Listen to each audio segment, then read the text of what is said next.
Lesson number 6 the sultans of Delhi ಅಂದರೆ ಅದನ್ನು ದೆಹಲಿ ಸುಲ್ತಾನರು ಅಂತ ಹೇಳಿ ಕರೀತಾರೆ.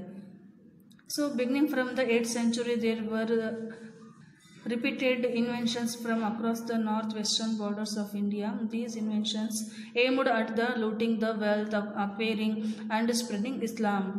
So ನಮ್ಮ ಪ್ರಾಚೀನ ಕಾಲದಿಂದಲೂ ವಿದೇಶ ಆಕ್ರಮಣಗಳು ನಡೆದಿವೆ. ಅದರಲ್ಲಿ ವಾಯುವ್ಯ ದಿಕ್ಕಿನಿಂದ ಬಂದಂಥವರು ಜಾಸ್ತಿ. ಇವರು ಕೇವಲ ಸಂಪತ್ತಿಗೋಸ್ಕರ ರಾಜ್ಯ ವಿಸ್ತರಣೆ ಮಾಡೋದಕ್ಕೋಸ್ಕರ ಹಾಗೆಯೇ ಧರ್ಮವನ್ನು ಪ್ರಚಾರ ಮಾಡಬೇಕು ಅನ್ನೋ ಉದ್ದೇಶ ಇಟ್ಕೊಂಡು ಇವರು ಬರ್ತಾ ಇದ್ರು. ಸೊ ಫಸ್ಟ್ ಒನ್ ಆಗಿದೆ ಇಲ್ಲಿ ದ ಅರಬ್ ಇನ್ವೆನ್ಷನ್. ಸೊ ಅರಬ್ಬರ ದಾಳಿ ಬಗ್ಗೆ ನೋಡೋಣ. ಸೊ ಭಾರತದ ಮೇಲೆ ಆರಂಭಿಕ ಮಧ್ಯಕಾಲದಲ್ಲಿ ದಾಳಿ ಮಾಡಿದ ಮೊದಲಿಗರೆಂದರೆ ಅದು ಅರಬ್ಬರು. ಇವರು 1712ರಲ್ಲಿ ಏನು ಮಾಡ್ತಾ ಹೋಗ್ತಾರೆ, ಹಿಂದೆ ಸಿಂಧ್ ಹಾಗೂ ಮತ್ತು ಮುಲ್ತಾನ್ ಪ್ರಾಂತ್ಯಗಳನ್ನು ವಶಪಡಿಸ್ಕೊಳ್ತಾರೆ. ಹಾಗೆ ಆ ಪ್ರದೇಶದಲ್ಲಿ ಇಸ್ಲಾಂ ಧರ್ಮವನ್ನು ಸ್ಥಾಪನೆ ಮಾಡ್ತಾರೆ. ಅದರಿಂದ ಬಹಳ ಬೇಗನೆ ಏನಾಗುತ್ತೆ, ಈ ಅರಬ್ಬರ ಒಂದು ಅತಿಕ್ರಮಣೆಯಲ್ಲಿ ಕಡಿಮೆ ಆಗುತ್ತೆ. ಸೊ ನೆಕ್ಸ್ಟ್ ಹಾಗೆಯೇ ದ ತುರ್ಕಿಶ್ ಇನ್ವೆನ್ಷನ್ ಮೊಹಮ್ಮದ್ ಗಜ್ನಿ ಬಗ್ಗೆ ನೋಡ್ತಾ ಹೋಗೋಣ. ಇವರು ಸುಮಾರು 3 ಶತಮಾನಗಳ ಹಿಂದೆ ಏನು ಮಾಡ್ತಾರೆ, ಟರ್ಕಿ ಮೂಲದಿಂದ ಮೊಹಮ್ಮದ್ ಗಜ್ನಿ ಮಾಡ್ತಾನೆ, ಭಾರತದ ಮೇಲೆ ದಾಳಿಯನ್ನು ಮಾಡ್ತಾನೆ. ಸೊ ಅಫ್ಘಾನಿಸ್ತಾನದ ಗಜ್ನಿ ಎಂಬ ಚಿಕ್ಕ ಒಂದು ರಾಜ್ಯದ ಸುಲ್ತಾನನಾಗಿದ್ದ ಇವನು 17 ಬಾರಿ ಏನು ಮಾಡ್ತಾ ಹೋಗ್ತಾನೆ, ಸುಮಾರು 17 ಬಾರಿ ಭಾರತದ ಮೇಲೆ ಆಕ್ರಮಣವನ್ನು ಇವನು ಮಾಡ್ತಾನೆ. ಸೊ ಇದರ ಪರಿಣಾಮವಾಗಿ ಭಾರತದಲ್ಲಿರುವಂತಹ ಸಂಪದ್ಭರಿತವಾದಂತಹ ನಗರಗಳು, ಟೆಂಪಲ್ಗಳು, ಧಾರ್ಮಿಕ ಕೇಂದ್ರಗಳೆಲ್ಲ ಕೂಡ ಇಲ್ಲಿ ನಾಶ ಆಗುತ್ತೆ. ಸೊ ಅದರಲ್ಲಿ ಇಂಪಾರ್ಟೆಂಟ್ ಇಲ್ಲಿ the Shri Krishna temple at Mathura, ಹಾಗೆಯೇ ಸೋಮನಾಥ ಟೆಂಪಲ್ ಅನ್ನು ಕೂಡ ನಾವಿಲ್ಲಿ ನೋಡ್ಬೋದು. ನೆಕ್ಸ್ಟ್ ಇಂಪಾರ್ಟೆಂಟ್ ಪರ್ಸನ್ ಯಾರು ಬರ್ತಾರಪ್ಪ ಅಂದರೆ ಅದು ಮೊಹಮ್ಮದ್ ಗೋರಿ. ಸೊ ಇವರೇನಪ್ಪ ಅಂದರೆ 8ನೇ ಶತಮಾನಗಳ ಹಿಂದೆ ಅಫ್ಘಾನಿಸ್ತಾನದಿಂದ ಏನು ಮಾಡ್ತಾರೆ, ಮೊಹಮ್ಮದ್ ಗೋರಿ ಭಾರತದ ಮೇಲೆ ದಾಳಿಯನ್ನು ನಡೆಸಿ ಸಿಂಧ್ ಮತ್ತು ಪಂಜಾಬ್ ಪ್ರಾಂತ್ಯಗಳನ್ನು ಇವರು ವಶಕ್ಕೆ ಪಡ್ಕೊಂಡು ದಾಳಿಯನ್ನು ಮುಂದುವರಿಸ್ಕೊಂಡು ಏನು ಮಾಡ್ತಾರೆ, ದೆಹಲಿಯ ರಾಜನಾಗಿರುವಂತಹ ಪೃಥ್ವಿರಾಜ್ ಚೌಹಾಣನ ಮೇಲೆ ಗೋರಿ ಏನು ಮಾಡ್ತಾನೆ, ಮೊದಲನೇ ಥರ ಯುದ್ಧವನ್ನು ಸೋಲಿಸ್ತಾನೆ. ಅಂದರೆ ಇಲ್ಲಿ ದೆಹಲಿಯನ್ನು ಇಲ್ಲಿ ಪೃಥ್ವಿರಾಜ್ ಚೌಹಾಣನ್ ಏನು ಮಾಡ್ತಾನೆ, ಆಳ್ವಿಕೆಯನ್ನು ಮಾಡ್ತಾ ಇರ್ತಾನೆ. ಸೊ ಈ ಒಂದು ಡೆಲ್ಲಿ ಮೇಲೆ ಏನು ಮಾಡ್ತಾನೆ, ಮೊಹಮ್ಮದ್ ಗೋರಿ ಏನು ಮಾಡ್ತಾನೆ, ದಾಳಿಯನ್ನು ಮಾಡಿದಾಗ ಪೃಥ್ವಿರಾಜ್ ಏನು ಮಾಡ್ತಾನೆ, ಮೊದಲನೇ ಅಂದರೆ ಮೊಹಮ್ಮದ್ ಗೋರಿ ಹಾಗೆಯೇ ಪೃಥ್ವಿರಾಜ್ ನಡುವೆ ಯುದ್ಧ ಆಗುತ್ತೆ. ಅದನ್ನು ಮೊದಲನೇ ತರೇನ್ ಯುದ್ಧ ಅಂತ ಹೇಳಿ ಕರೀತಾರೆ. ಈ ಯುದ್ಧದಲ್ಲಿ ಪೃಥ್ವಿರಾಜ್ ಚೌಹಾಣ್ ಏನು ಮಾಡ್ತಾನೆ, ಮೊಹಮ್ಮದ್ ಗೋರಿಯನ್ನು ಸೋಲಿಸ್ತಾನೆ. ಸೊ ಅದಾದ ನಂತರ ಏನು ಮಾಡ್ತಾನೆ, ಮರು ವರ್ಷವೇ ಇಲ್ಲಿ ಮೊಹಮ್ಮದ್ ಗೋರಿ ಮತ್ತೆ ಡೆಲ್ಲಿ ಮೇಲೆ ದಾಳಿಯನ್ನು ಮಾಡ್ತಾನೆ. ದಾಳಿ ಮಾಡಿದ ನಂತರ ಇಲ್ಲಿ ಪೃಥ್ವಿರಾಜ್ ಚೌಹಾಣ್ ಹಾಗೆಯೇ ಮೊಹಮ್ಮದ್ ಗೋರಿಗೂ ಇಲ್ಲಿ 2ನೇ ತರೇನ್ ಯುದ್ಧದಲ್ಲಿ ಯುದ್ಧ ಆಗುತ್ತೆ. ಸೊ ಯುದ್ಧದಲ್ಲಿ ಪೃಥ್ವಿರಾಜ್ ಚೌಹಾಣ್ ಏನು ಮಾಡ್ತಾನೆ, ಸೋತೋಗ್ತಾನೆ. ಅದರಲ್ಲಿ ಅವನನ್ನು ಮೊಹಮ್ಮದ್ ಗೋರಿ ಏನು ಮಾಡ್ತಾನೆ, ಕೊಂದು ಹಾಕ್ತಾನೆ. ಸೊ ಈ ರೀತಿಯಾಗಿ ಡೆಲ್ಲಿ ಮುಂದೆ ಅದು ಮೊಹಮ್ಮದ್ ಗೋರಿಯ ವಶವಾಗುತ್ತೆ. ಹೀಗೆ ಮೊಹಮ್ಮದ್ ಗೋರಿಯು ಗೆದ್ದುಕೊಂಡ ಪ್ರದೇಶವನ್ನೆಲ್ಲ ತನ್ನ ಸೇನಾಧಿಪತಿಯಾದಂತಹ ಕುತುದ್ದೀನ್ ಐಬಕ್ನಿಗೆ ಬಿಟ್ಕೊಡ್ತಾನೆ. ಸೊ ಮೊಹಮ್ಮದ್ ಗೋರಿ ನಂತರ ಏನು ಮಾಡ್ತಾನೆ, ಕುತುದ್ದೀನ್ ಐಬಕ್ ದೆಹಲಿ ಸುಲ್ತಾನವನ್ನು ಸ್ವತಂತ್ರವಾಗಿ ಆಳ್ವಿಕೆಯನ್ನು ಮಾಡ್ತಾನೆ. ಹಾಗಾದರೆ ಈ ಒಂದು ಡೆಲ್ಲಿ ಸುಲ್ತಾನರಲ್ಲಿ ಬರುವಂಥ ಪ್ರಮುಖ ಒಂದು ಮನೆತಗಳ ಬಗ್ಗೆ ನೋಡ್ತಾ ಹೋಗೋಣ. ಸೊ ಅದರಲ್ಲಿ ಫಸ್ಟ್ ಒನ್ ಯಾವುದಪ್ಪ ಅಂದರೆ ಸ್ಲೇವ್ ಡೈನೆಸ್ಟಿ. ಅದನ್ನು ಗುಲಾಮಿ ಸಂತತಿ ಅಂತ ಹೇಳಿ ಕರೀತಾ ಹೋಗ್ತಾರೆ. ಕುತುಬುದ್ದೀನ್ ಆರಂಭದಲ್ಲಿ ಮೊಹಮ್ಮದ್ ಗೋರಿಯ ಗುಲಾಮನಾಗಿ ಕೆಲಸವನ್ನು ಮಾಡ್ತಿರ್ತಾನೆ. ಆ ಕಾರಣದಿಂದಾಗಿ ಇವನ ಒಂದು ಆಳ್ವಿಕೆಯನ್ನು ನಾವಿಲ್ಲಿ ಗುಲಾಮಿ ಸಂತತಿ ಅಂತ ಹೇಳಿ ಕರೀತಾ ಹೋಗ್ತಾರೆ. ಪ್ರಮುಖವಾಗಿ ನಾವಿಲ್ಲಿ 5 ಮನೆತಗಳನ್ನು 5 ಸಂತತಿಗಳನ್ನು ನೋಡ್ತಾ ಹೋಗ್ತೀವಿ. ಸೊ ಅದು ಯಾವುದಂದರೆ ಗುಲಾಮಿ, ಖಿಲ್ಜಿ, ತುಘಲಕ್ ಹಾಗೆ ಸೈಯದ್ ಮತ್ತು ಲೂದಿ ಎಂಬ ಪ್ರಮುಖ 5 ಮನೆತನಗಳನ್ನು ಅಥವಾ 5 ಸಂತತಿಗಳನ್ನು ನಾವಿಲ್ಲಿ ನೋಡ್ತೀವಿ.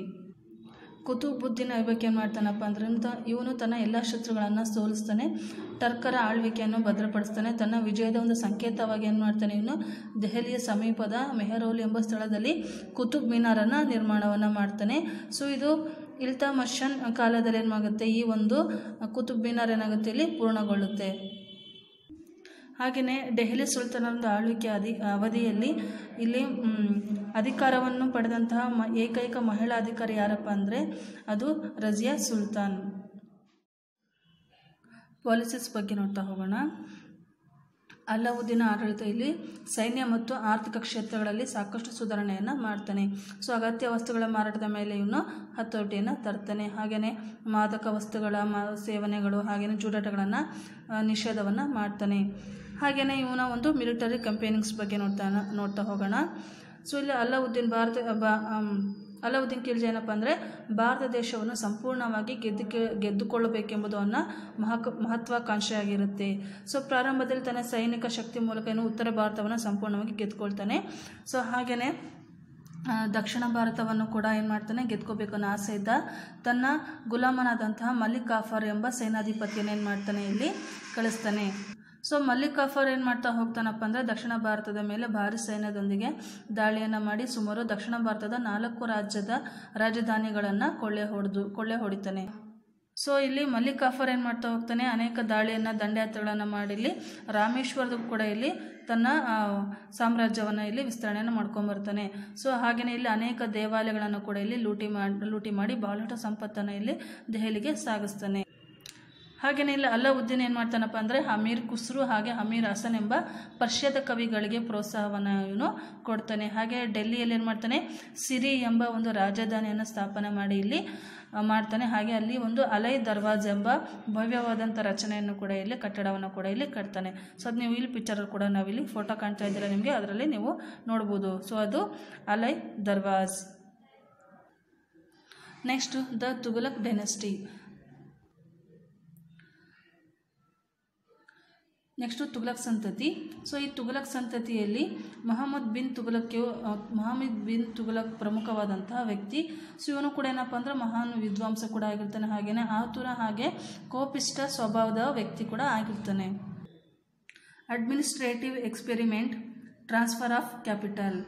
ಸೊ ಮೊಹಮ್ಮದ್ ಬಿನ್ ತುಘಲಕ್ ಮಾಡಿದಂತಹ ಪ್ರಮುಖ ಸುಧಾರಣೆಗಳು ನೋಡ್ತಾ ಹೋಗೋಣ. ಅದರಲ್ಲಿ ಪ್ರಮುಖವಾಗಿ ನಾವಿಲ್ಲಿ ಆಡಳಿತ ಸುಧಾರಣೆ ಅಂದರೆ ಇಲ್ಲಿ ರಾಜ್ಯದ ಒಂದು ರಾಜಧಾನಿಯನ್ನು ವರ್ಗಾವಣೆಯನ್ನು ಮಾಡ್ತಾನೆ. ಸೊ ಇವರು ರಾಜಧಾನಿ ಯಾವುದಪ್ಪ ಅಂದರೆ ಡೆಲ್ಲಿ ಆಗಿರುತ್ತೆ.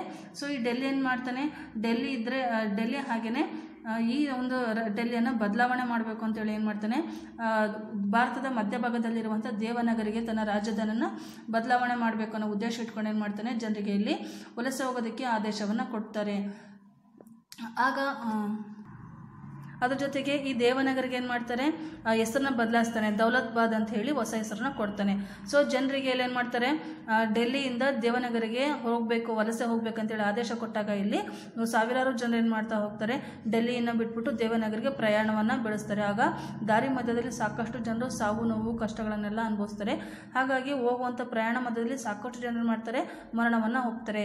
ಸೊ ಅವಾಗ ಮೊಹಮ್ಮದ್ ಬಿನ್ ತುಘಲಕನಿಗೆ ಅರಿವಾಗುತ್ತೆ ತಾನು ಮಾಡಿದಷ್ಟು ದೊಡ್ಡ ತಪ್ಪಾಯಿತು, ರಾಜ್ಯದ ಒಂದು ರಾಜಧಾನಿಯನ್ನು ಬದಲಾವಣೆ ಮಾಡಬಾರ್ದಾಗಿತ್ತು ಅಂತ ಹೇಳಿ ಒಂದು ತಪ್ಪಿನ ಒಂದು ಅರಿವನ್ನು ಮಾಡ್ಕೊಳ್ತಾನೆ.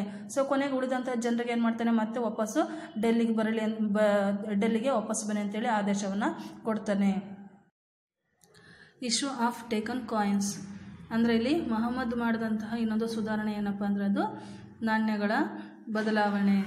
ಅಂದರೆ ಇವರ ಒಂದು ರಾಜ್ಯದಲ್ಲಿ ಏನು ಮಾಡ್ತಾ ಇರ್ತಾರೆ, ಮೊದಲು ಬೆಳ್ಳಿ ನಾಣ್ಯಗಳನ್ನು ಚಲಾವಣೆಯನ್ನು ಮಾಡ್ತಾ ಇರ್ತಾರೆ. ಸೊ ಇವನು ಮೊಹಮ್ಮದ್ ಬಿನ್ ತುಘಲಕ್ ಏನು ಮಾಡ್ತಾನೆ, ಬೆಳ್ಳಿಯ ನಾಣ್ಯಗಳ ಬದಲಾಗಿ ಇವನು ತಾಮ್ರದ ನಾಣ್ಯಗಳನ್ನು ಚಲಾವಣೆಗೆ ತರ್ತಾನೆ.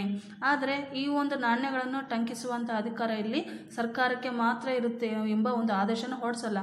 ಹಾಗಾಗಿ ಇಲ್ಲಿ ಏನು ಮಾಡ್ತಾರೆ, ಜನರು ಸಾಕಷ್ಟು ಪ್ರಮಾಣದಲ್ಲಿ ಒಂದು ತಾಮ್ರದ ನಾಣ್ಯಗಳನ್ನು ಟಂಕಿಸ್ತಾರೆ. ಇದರ ಪರಿಣಾಮವಾಗಿ ಏನಾಗುತ್ತೆ, ಒಂದು ತಾಮ್ರದ ನಾಣ್ಯಗಳದ್ದು ಒಂದು ಮೌಲ್ಯ ಇಲ್ಲಿ ಅಪಮೌಲ್ಯ ಆಗುತ್ತೆ. ಅಂದರೆ ತಾಮ್ರದ ನಾಣ್ಯ ತನ್ನ ಬೆಲೆಯನ್ನು ಕಳೆದುಕೊಳ್ಳುತ್ತೆ. ಸೊ ಎಲ್ಲರೂ ಕೂಡ ಏನಾಗುತ್ತಪ್ಪ ಅಂದರೆ ತಾಮ್ರದ ನಾಣ್ಯಗಳನ್ನು ಮುದ್ರಣ ಮಾಡಿದ್ರ ಪರಿಣಾಮವಾಗಿ ಏನು ಮಾಡ್ತಾನೆ, ಮುಂದವನು ತಾಮ್ರದ ನಾಣ್ಯಗಳನ್ನು ರದ್ದುಪಡಿಸ್ತಾನೆ. ಮುಂದೆ ತಾಮ್ರದ ನಾಣ್ಯವನ್ನು ಮತ್ತೆ ವಾಪಸ್ಸು ಪಡೆದುಕೊಂಡು ಅದ್ರ ಬದಲಾಗಿ ಇಲ್ಲಿ ಬೆಳ್ಳಿಯ ನಾಣ್ಯಗಳನ್ನು ವಿತರಣೆಯನ್ನು ಮಾಡ್ತಾನೆ. ಇದು ಅವನ ಒಂದು ಖಜಾನೆಯನ್ನು ಕೂಡ ಖಾಲಿ ಮಾಡುತ್ತೆ. ಹಾಗೆಯೇ ರಾಜ್ಯದ ಒಂದು ಆರ್ಥಿಕ ಸ್ಥಿತಿಯನ್ನು ಕೂಡ ಏನು ಮಾಡುತ್ತೆ, ಇದು ತುಂಬಾ ಹದಗೆಡಿಸುತ್ತೆ.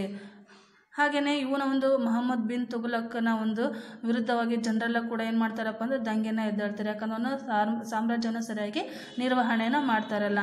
ಆ ಕಾರಣದಿಂದಾಗಿ ಇಲ್ಲಿ ಸಿಂಧ್ ಪ್ರದೇಶದಲ್ಲಿದ್ದಂತಹ ದಂಗೆಕೋರರು ದಮನ ಮಾಡ್ತಿದ್ದಾಗ ಇಲ್ಲಿ ತೀವ್ರ ಜ್ವರದಿಂದ ಏನಾಗುತ್ತೆ, ಮೊಹಮ್ಮದ್ ಬಿನ್ ತುಘಲಕ್ ತಿಳ್ಕೊಳ್ತಾನೆ.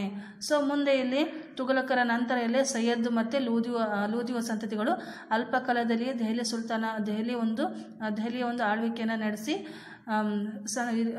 ಆಳ್ವಿಕೆಯನ್ನು ನಡೆಸ್ತಾರೆ. ಹಾಗೆಯೇ ಲೂದಿ ಸಂತತಿಯ ಕೊನೆ ಅರಸ ಯಾರಪ್ಪ ಅಂದರೆ ಅದು ಇಬ್ರಾಹಿಂ ಲೂದಿ. ಸೊ ಇವನ ನಂತರ ಇಲ್ಲಿ ಮೊಘಲ್ ದೊರೆ ಬಾಬರ್ ಏನು ಮಾಡ್ತಾರೆ, ಮೊದಲನೇ ಪಾಣಿಪಟ್ ಕದನದ ಮೂಲಕ ಇಲ್ಲಿ ಬಾಬರ್ ಮೊಘಲ ಸಾಮ್ರಾಜ್ಯವನ್ನು ಸ್ಥಾಪನೆಯನ್ನು ಮಾಡ್ತಾನೆ. ಕಾಂಟ್ರಿಬ್ಯೂಷನ್ಸ್ ಆಫ್ ಡೆಲ್ಲಿ ಸುಲ್ತಾನ್ ಅಂದರೆ ದೆಹಲಿ ಸುಲ್ತಾನರ ಒಂದು ಕೊಡುಗೆಗಳ ಬಗ್ಗೆ ನೋಡ್ತಾ ಹೋಗೋಣ. ಸೊ ಅದರಲ್ಲಿ ಫಸ್ಟ್ ಒನ್ ಯಾವುದಿದೆ, ಅಡ್ಮಿನಿಸ್ಟ್ರೇಷನ್ ಅಂದರೆ ಅದರ ಆಡಳಿತದ ಬಗ್ಗೆ ನೋಡ್ತಾ ಹೋಗೋಣ. ದೆಹಲಿ ಸುಲ್ತಾನ ರಾಜ್ಯದಲ್ಲಿ ಹಿಂದೂಗಳ ಸಂಖ್ಯೆಯಲ್ಲಿ ಹೆಚ್ಚಿನ ಸಂಖ್ಯೆಯಲ್ಲಿ ಕೂಡಿರುತ್ತೆ. ಹಾಗೆಯೇ ಇವರು ಮಿಲಿಟರಿ ವ್ಯವಸ್ಥೆ ಮೂಲಕ ಏನು ಮಾಡ್ತಿರ್ತಾರೆ, ರಾಜ್ಯವನ್ನು ಆಳ್ವಿಕೆಯನ್ನು ಮಾಡ್ತಾ ಇರ್ತಾರೆ. ಹಾಗೆಯೇ ಅಂದರೆ ಎಲ್ಲ ಸುಲ್ತಾನರು ಕೂಡ ಇಲ್ಲಿ ನಿರಂಕುಶ ಪ್ರಭುತ್ವವನ್ನು ಮಾಡ್ತಾ ಇರ್ತಾರೆ. ಹಾಗೆಯೇ ಬಲ್ಬನ್ ಎಂಬ ಸುಲ್ತಾನ ಅವನು ಒಬ್ಬ ಏನು ಹೇಳ್ತಾ ಹೋಗ್ತಾನೆ, ತಾನು ದೇವರ ಪ್ರತಿನಿಧಿ, ದೇವರಿಗಲ್ಲದೆ ಇನ್ಯಾರಿಗೂ ನಾನು ಹೊಣೆಯಾಗಲಾರೆ ಅಂತ ಹೇಳಿ ಒಂದು ಸಂದೇಶವನ್ನು ಕೂಡ ಇವನು ಸಾರ್ತಾನೆ. ಸೊ ಅಷ್ಟೇ ಅಲ್ಲದೆ ಇವರು ದೆಹಲಿ ಸುಲ್ತಾನರು ನಿರಂತರವಾಗಿ ಒಂದು ಸ್ಥಳೀಯ ರಾಜರ ಒಂದು ವಿರೋಧವನ್ನು ಎದುರಿಸಬೇಕಾಗುತ್ತೆ. ಸೊ ನೆಕ್ಸ್ಟ್ ಹಾಗೆಯೇ ಇಲ್ಲಿ ಎಕಾನಮಿ ಬಗ್ಗೆ ನೋಡ್ತಾ ಹೋಗೋಣ, ಆರ್ಥಿಕತೆ ಬಗ್ಗೆ ನೋಡ್ತಾ ಹೋಗೋಣ. ರೈತರ ಮೇಲೆ ಏನು ಮಾಡ್ತಾ ಹೋಗ್ತಾನೆ, ಸಾಕಷ್ಟು ಭೂ ಕಂದಾಯವನ್ನು ವಿಪರೀತವಾಗಿ ಹೇಳ್ತಾರೆ. ಅದರಲ್ಲಿ ಮೊಹಮ್ಮದ್ ಬಿನ್ ತುಘಲಕನು ಇನ್ನೂ ಹೆಚ್ಚಿನ ಪ್ರಮಾಣದ ಕಂದಾಯವನ್ನು ವಸೂಲಿಯನ್ನು ಮಾಡ್ತಾನೆ. ಸೊ ಇದರಿಂದಾಗಿ ಏನಾಗ್ತಾರೆ, ರೈತರು ಎಲ್ಲ ಕಡೆಯಿಂದ ಕೂಡ ಏನು ಮಾಡ್ತಾರೆ, ದಂಗೆಯನ್ನು ಎದ್ದಾಳ್ತಾರೆ. ಹಾಗೆಯೇ ಇಲ್ಲಿ ನೇಯ್ಗೆಯು ಆ ಕಾಲದ ಒಂದು ಬೃಹತ್ ಪ್ರಮಾಣದ ಉದ್ಯೋಗ ಆಗಿರುತ್ತೆ. ಇಲ್ಲಿ ಸಾಕಷ್ಟು ಜನರಿಗೆ ಉದ್ಯೋಗವನ್ನು ಕೂಡ ಇದು ನೀಡಿರುತ್ತೆ. ಇಲ್ಲಿ ಪ್ರಮುಖವಾಗಿ ನಾವು ದೆಹಲಿ ಸುಲ್ತಾನರು ಏನು ಮಾಡ್ತಾ ಇರ್ತಾರಪ್ಪ ಅಂದರೆ ಯುದ್ಧದ ಕುದುರೆಗಳನ್ನು ಹೆಚ್ಚಾಗಿ ಆಮದು ಮಾಡ್ಕೊಳ್ತಾ ಇರ್ತಾರೆ. ಸೊ ನೆಕ್ಸ್ಟ್ ಹಾಗೆಯೇ ಆರ್ಕಿಟೆಕ್ಚರ್ ಆ್ಯಂಡ್ ಲಿಟರೇಚರ್ ಸಿಸ್ಟಮ್ ಬಗ್ಗೆ ನೋಡ್ತಾ ಹೋಗೋಣ. ಸೊ ಅದನ್ನು ನಾವಿಲ್ಲಿ ವಾಸ್ತುಶಿಲ್ಪ ಮತ್ತು ಸಾಹಿತ್ಯದ ಬಗ್ಗೆ ನೋಡ್ತಾ ಹೋಗೋಣ.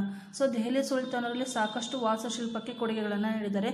ಅದರಲ್ಲಿ ಪ್ರಮುಖವಾಗಿ ನಾವು ಕುತುಬ್ ಮಿನಾರ್, ಅಲೈ ದರ್ವಾಜ್ ಎಂಬ ಸುಂದರ ಭವ್ಯವಾದಂಥ ಮಂದಿರ, ಆಮೇಲೆ ಕೌಲತ್ ಉಲ್ ಇಸ್ಲಾಂ ಮಸೀದಿಯನ್ನು ಕೂಡ ನೋಡ್ತೀವಿ. ಹಾಗೆ ಸಿರಿಯಲ್ಲಿ ಏನು ಮಾಡ್ತಾನೆ, ಕೋಟೆಯನ್ನು ರಚನೆ ಮಾಡ್ತಾನೆ.